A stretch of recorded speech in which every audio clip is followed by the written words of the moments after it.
اعوذ باللہ من الشیطان الرجیم بسم اللہ الرحمن الرحیم اللہم صلی علی محمد وعلی آل محمد کما صلیت علی ابراہیم وعلی آل ابراہیم انک حمید مجید اللہم بارک علی محمد وعلی آل محمد کما بارکت علی ابراہیم وعلی آل ابراہیم انک حمید مجید۔ ناظرین، اس ویڈیو میں ہم آپ کو 7 اور 8 محرم کا وظیفہ حاجت بتا رہے ہیں۔ آپ دیکھ رہے ہیں یوٹیوب چینل آن لائن استخارہ آن فون، اور میں ہوں آپ کا ہوسٹ رانا ظفر حسین۔ ناظرین، ویڈیو کا باقاعدہ آغاز رب جلیل کے اس بابرکت نام سے جو بڑا مہربان اور نہایت رحم کرنے والا ہے۔ ناظرین، ماہ محرم کے پہلے 10 مقدس دن اپنے اندر بے پناہ قربانیوں اور حق اور باطل کے حقیقی اور عملی نظریات رکھتا ہے۔ یہ وہ عظیم وقت ہے جس کی تفسیر علماء حق بڑی وضاحت کے ساتھ قرآن سے بھی دیتے ہیں، اور قرآن خود بھی اس کی وضاحت قرآن سے ہی دیتا ہے۔ ناظرین، شاید آپ کو میری بات سمجھ نہ آئے، لیکن اس فکرے کی وضاحت میں آپ کو چند لمحوں بعد دوں گا، اس لیے آپ سے بھرپور توجہ کی التماس کی جاتی ہے، کیونکہ یہ ویڈیو ایک معنی خیز موضوع کے اوپر ہے۔ انشاءاللہ ان نظریات کو سمجھنے کے بعد آپ کی کوئی بھی حاجت یا ضرورت صدقہ محمد و آل محمد باقی نہیں رہی۔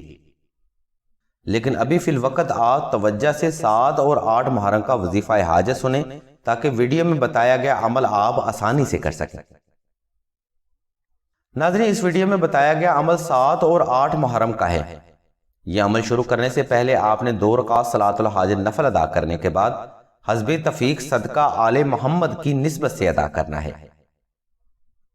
اس کے بعد آپ نے 7 محرم کو ظہر اور عصر کے درمیانی وقت میں 72 بار درود ابراہیمی، 72 بار سورہ عصر اور 72 بار دعائے نادے علی صغیر کی تلاوت ہاتھ کے پوروں پر کرنی ہے۔ جس قدر آپ توجہ اور محبت کے ساتھ یہ وظیفہ کریں گے، انشاءاللہ اسی قدر فیض آل محمد کی نسبت سے جاری بھی ہوگا۔ ناظرین، دنیا کائنات میں واحد نسبت محمد و آل محمد کی ہے، جو کہ تا قیامت تک جاری رہنے والی ہے۔ اس لیے آل محمد کو وسیلہ بنا کر کیا گیا کوئی بھی روحانی عمل رد ہونے کا سوال ہی پیدا نہیں ہوتا۔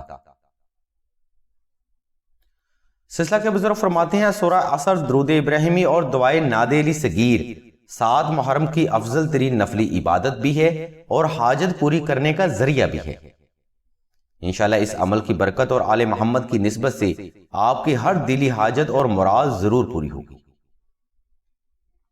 ناظرین، یہ عمل آپ نے 7 محرم اور 8 محرم کو بالکل اسی ترتیب کے ساتھ جاری رکھنا ہے۔ اپنی حاجت ذہن میں رکھتے ہوئے یہ وظیفہ کریں، انشاءاللہ نیک اور جائز حاجت ضرور پوری ہوگی۔ ناظرین، اب ہم اوپر بیان کردہ فکرے کی وضاحت کرتے چلے، جو کہ حب علی رکھنے والوں کے لیے بے حد ضروری ہے۔ اگر کسی بھائی کو میری بات یا نظریے سے اختلاف ہو تو برائے مہربانی مزید تحقیق کرے، تاکہ علمی نظریات کو صحیح سمت مل سکے۔ ناظرین، بات یہ ہے کہ نبی کریم صلی اللہ علیہ وسلم کی ذات مبارکہ نے مولا حسین علیہ السلام کو چلتا پھرتا قرآن بیان کیا، جس کا حوالہ روایات میں بھی موجود ہے۔ اب بات یہ ثابت ہوگی کہ مولا حسین علیہ السلام قرآن کا عملی نمونہ ہے، یعنی جس طرح سے قرآن مجید فرقان حمید ہیں، بالکل اسی طرح سے حسین علیہ السلام، بالکل اسی طرح علم روحانیت کے مطابق مولا حسین علیہ السلام بھی اللہ کا حکم ہے۔ میں پھر عرض کرتا چلوں، اگر میرے نظریات سے کسی بندے کو اختلاف ہو تو وہ مزید علم رکھنے والے سے وضاحت لے سکتا ہے۔ مولا حسین علیہ السلام کی شہادت کا وقت عصر ہے، اور اللہ تبارک و تعالیٰ کی ذات مبارکہ قرآن مجید فرقان حمید میں فرماتا ہے، وَالْعَصْرِ إِنَّ الْإِنسَانَ لَفِي خُسْرٍ إِلَّا الَّذِينَ آمَنُوا وَعَمِلُوا الصَّالِحَاتِ وَتَوَاصَوْا بِالْحَقِّ وَتَوَاصَوْا بِالصَّبْرِ۔ ناظرین، امام کی شہادت کا وقت عصر، اور اللہ تبارک و تعالیٰ کی ذات مبارکہ عصر کے وقت کی قسم کھا کے فرماتے ہیں کہ بے شک تمام انسان خسارے میں ہیں، سوائے ان لوگوں کے جو ایمان لائے اور حق اور سچ کی تلقین کرتے رہے اور صبر کرتے رہے۔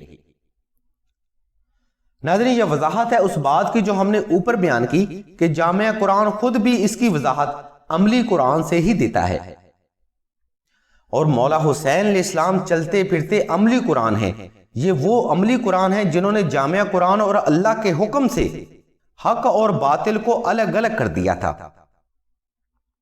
اگر مولا حسین علیہ السلام جامعہ قرآن کو عملی جامہ نہ پہناتے تو آج دین اسلام اپنی صحیح ساخت میں موجود نہ ہوتا اور لوگوں کا حق اور باطل میں فرق کرنا مشکل ہو جانا تھا۔ ناظرین، اگر آپ اس حوالہ کو مد نظر رکھتے ہوئے یہ وظیفہ کریں تو آپ کی روحانی طاقت میں بھی بے پناہ اضافہ ہوگا اور حاجت پوری کرنے کا ذریعہ بھی یہی وظیفہ ثابت ہوگا، کیونکہ یہ وہ عظیم وقت ہے جو حق اور باطل کو الگ الگ کرتا ہے۔ اگر آپ بھی یہ وظیفہ کامل 7 محرم اور 8 محرم کو ترتیب کے ساتھ جاری رکھیں تو آپ بھی ہر قسم کی دنیاوی اور روحانی بندش اور رکاوٹ، جادو، سحر و اسیب، آفات و بلیات، دشمن کے خوف اور فوبیا اور ہسٹیریا جیسی بیماریوں سے نجات پائیں گے۔ ناظرین، یہ اس وظیفہ کامل کے مختصر ترین فوائد و فضائل ہیں۔ حاصل تو اس سے آپ کو وہ ہوگا جو آپ کے گمان میں بھی نہیں ہوگا، کیونکہ آل محمد اللہ کی عنایات کا نام ہے۔ جس فرد کو آل محمد کی محبت ہی نصیب ہوگی تو دنیا کی دولت اور کامیابی ذلیل و رسوا ہو کر اس کے قدموں میں گر جاتی ہے۔ ناظرین، امید ہے آج کی ویڈیو 7 محرم اور 8 محرم کے وظائف اور بیان کے لحاظ سے آپ کو پسند آئی ہوگی۔ اس لیے تمام تر حب علی رکھنے والوں سے التماس کی جاتی ہے کہ ہمارے اس چینل آن لائن استخارہ آن فون کو سبسکرائب کر کے گھنٹی کے آئیکن کو پریس کر دیں اور آل کے آپشن کو بھی لازمی دبا دیں تاکہ کوئی بھی علمی اور تحقیقی ویڈیو آپ سے مس نہ ہو سکے۔ مزید حصول حاجت میں آسانی کے لیے آپ نقش ناد علی تحریر کر سکتے ہیں، جس کے لیے ہم نے لنک اور نمبر اسی ویڈیو کی ڈسکرپشن میں دے دی ہیں۔ اس لنک کو فالو کرتے ہوئے آپ حصول حاجت کے نقش ناد علی کو آسانی سے تحریر کر سکتے ہیں۔ مزید معلومات اور روحانی مسائل کے حل کے لیے آپ راشد بھائی کے نمبر 0308851999 پر رابطہ کر سکتے ہیں یا ویڈیو میں موجود لنک کو وزٹ کر سکتے ہیں۔ اللہ تبارک و تعالیٰ کی حضور دعا ہے کہ تمام مسلمانوں کی تمام نیک اور جائز حاجات کو صدقہ محمد و آل محمد کی نسبت سے جلد پورا فرمائیں۔ آمین ثم آمین یا رب العالمین۔